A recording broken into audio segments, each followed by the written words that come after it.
race in Pennsylvania, and I want to turn it over to Josh. Pennsylvania, and I want to turn it over to Josh. I was just giving you a proper introduction. I was just reminding the American people all that you have accomplished, all that we have accomplished under your extraordinary leadership. And I just want to turn it over to Josh to formally introduce you, and I'll say goodbye to my friends afterwards. Thank you, Mr. President. Josh? Thank you. Thank you, Donna, and thank you, Mr. President. And I'll get right to it.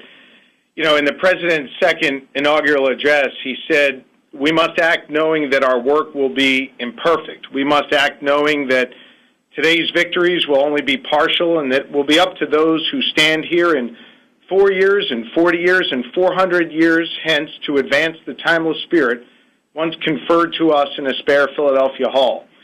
Well, I speak to you today as the Attorney General-elect of Pennsylvania here in Philadelphia, just blocks from that hall. And I want to offer a little bit of solace. Secretary Clinton won the popular vote.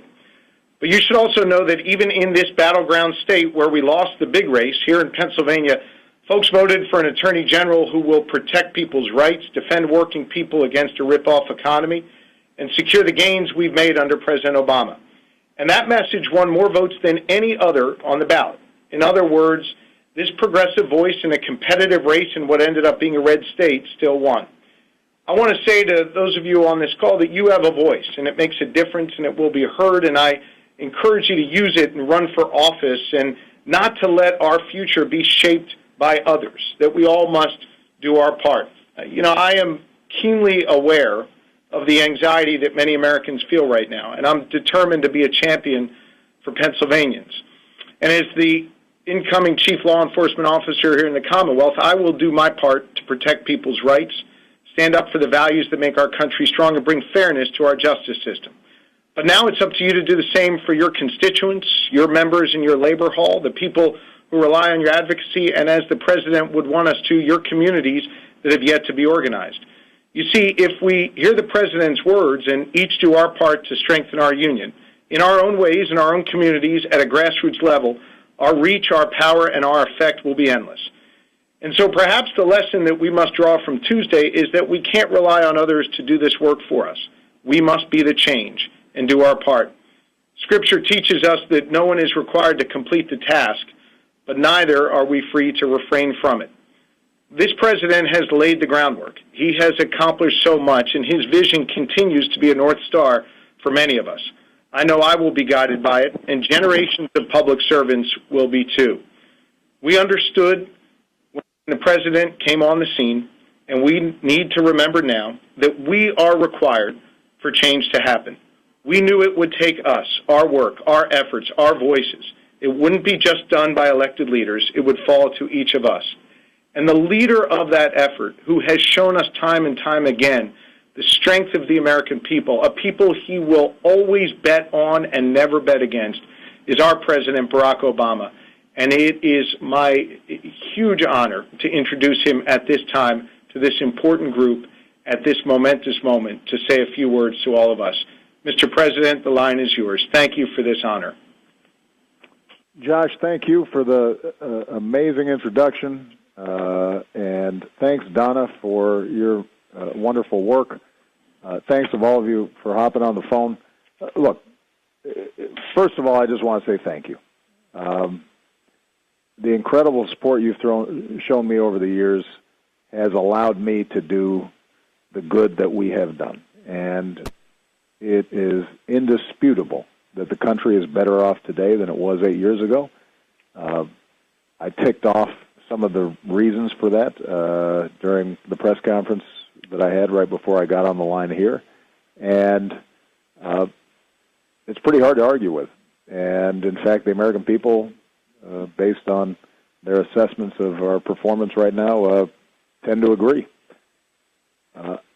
And you know, I always tell my team that our job, when we are entrusted with this amazing office at the pinnacle of our democracy, is to make sure that the country is better off than it was when we started. And having done that, we have run our stage of the race. And it has been a singular honor, but more importantly, it's helped millions of people in this country and probably billions around the world, what we've done. And that was all based on the work that you guys do all across this country at the state and local and grassroots levels, delegates, members, donors. I couldn't have done it without you, and for that I will always be grateful. Now, I know that you put that same kind of effort into this cycle, and I want to publicly say how proud I am of Hillary Clinton on a history-making race. We did not get the results we wanted, but we took a step in shattering a barrier that's still there. And little girls and little boys are going to have a different sense of the possible thanks to her nomination and her candidacy. That doesn't mean we don't hurt for what was a unexpected loss. And, expected losses are hard enough. Unexpected ones are just worse. And that's okay.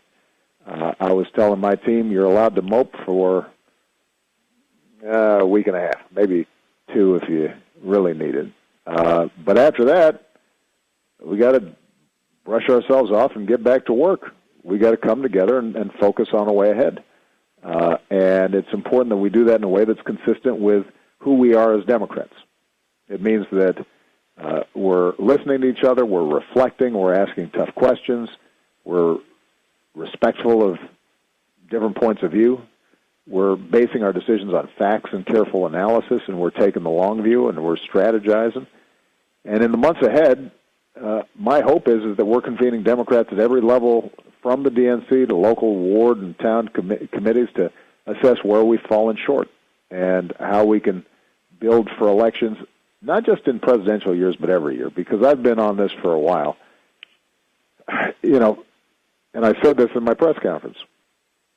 We have better ideas, but they have to be heard for us to actually translate those ideas into votes and ultimately into action. And the challenge we have is that partly because of geographic distribution, there are big chunks of the country that just aren't hearing us. And they won't hear us if we're not showing up and if we're not there fighting day in, day out for those ideas. And that is not something that you can just do every 4 years. Something that you got to do over a lengthy period of time, building trust, building relationships, making sure that people understand what we're about, focusing on down ballot, recruiting, training candidates, reaching out to every community, whether they agree or disagree. Because even in communities that are rock-solid Republican, there's a difference between us losing 60-40 or losing 80-20, and that can swing an election. We got to train new voters. We got to train volunteers.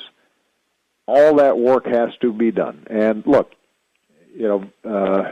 one of the challenges that I've discovered being president is I'd like to be organizer-in-chief, but it's hard. You got Syria and you got NATO and you have summit meetings and, economic issues that you have to deal with on an ongoing basis. You try to get legislation done. That's why the DNC is so important. That's why our local state parties are so important. And although we haven't been able to do as much as I would like in order to assure that we got the results we did in this election, I'm absolutely confident that it can be done. We just got to be a little more strategic, and we got to work a little bit harder. And for the next 2 months, my main job is to make sure we finish up strong, so that when I turn over the keys, I can continue to say unequivocally and demonstrably that the country's better off than when I found it. Part of that is also facilitating a decent transition so that the American people are as well served as they can be with the incoming administration. But then I'm going to be a private citizen, and I'm not going to stop as citizen working on behalf of the things that I care about. And I'm hoping that I'm going to have the opportunity to work with a whole bunch of you in all kinds of different ways. And now's not the time for me to spell out how that might happen, but I'm sure that we are going to be working shoulder to shoulder for many, many years to come. just a couple of final thank yous. Again, Hillary Clinton did unbelievable work. So did Bernie Sanders. My two partners here, Harry Reid and Nancy Pelosi, I could not have better partners than them in everything that we've accomplished. I want you to know, because I've been reading a lot of these reports, this notion that somehow all the work we did suddenly gets stripped away. Let me tell you something. We got more done than any administration in the last who knows how many decades. And if they roll back 15 or 20% of that, we're still 80% ahead. And that's not going to be as easy as I think some people feel, particularly if we continue to make the case and mobilize. I just, in my press conference, talked about the fact that, suddenly everybody's going to realize that 20 million people with health insurance that didn't have it before, and protection against discrimination for pre-existing conditions, and discounts for seniors, and all this stuff. When you poll these things individually, people like them, and they don't want them taken away. And we're going to be in a position to make the case that, the work we've done is good, and a lot of it needs to be preserved. And if it can be proved upon, then we should be open-minded to improving it. The bottom line is that, I don't know about y'all, but I'm still fired up and I'm still ready to go. Admittedly, I will take a vacation for a couple weeks after my presidency is over. But then we're going to get back to work. And for any of you who doubt, by the way, how quickly things can change and how fast the clouds can part, you remember that speech I gave in Boston. It was a pretty good speech, and I ended up winning the U.S. Senate race, an unknown state senator up until that point. And when I arrived in Washington in 2005, I was sworn in, and everybody was really happy, and I was really proud. That was also the same time where John Kerry had lost a really close election. Tom Daschle had lost his seat and was no longer leader in the Senate. I think Ken Salazar and I were the only two Democrats across the country that had won. Republicans controlled the Senate and the House and the presidency. Things were looking pretty bleak. 2 years later, Democrats were taking over Congress, and 4 years later, I was president of the United States. So I've seen it. And the reason that happens is because of all of you. And that's why I'm proud of you, and that's why I'm proud to be a Democrat. Let's learn our lessons, lick our wounds, brush ourselves off, then we'll get back to work. All right?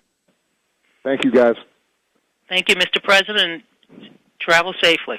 Will do. All right. As the President said, we are going to finish strong. We're going to finish strong. We have so much to do over the next 2 months. Josh, I want to thank you for your tremendous leadership and want to congratulate you once again. I know you have a lot of work ahead, but your service to the Commonwealth of Pennsylvania, thank you so much, and I hope you're with us as we begin our work and focusing on the future. So thank you for your great leadership as well. Thank you. You can count on it. Well, pursuant to the party's charter and bylaws, the next slate of officers will be elected at the winter DNC meeting held prior to March 1st, 2017. Also, per the party's rules, and prior to that meeting, there will be procedures in place to govern how the elections is conducted. The Rules and Bylaws Committee will meet December 1st through 3rd, along with the Association of Democratic State Chairs in Denver, Colorado. We will be putting out those rules, and everyone will be able to assess it on our website.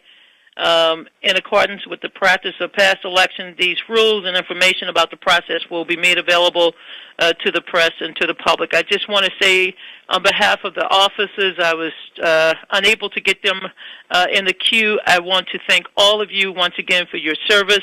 I look forward to working with you. I look forward to working with the Unity Commission, which was approved at our convention, and I look forward to focusing on how we win elections in the future. So with that, Operator, thank you so much for your time, and I look forward to hearing from you all in the future. Thank you.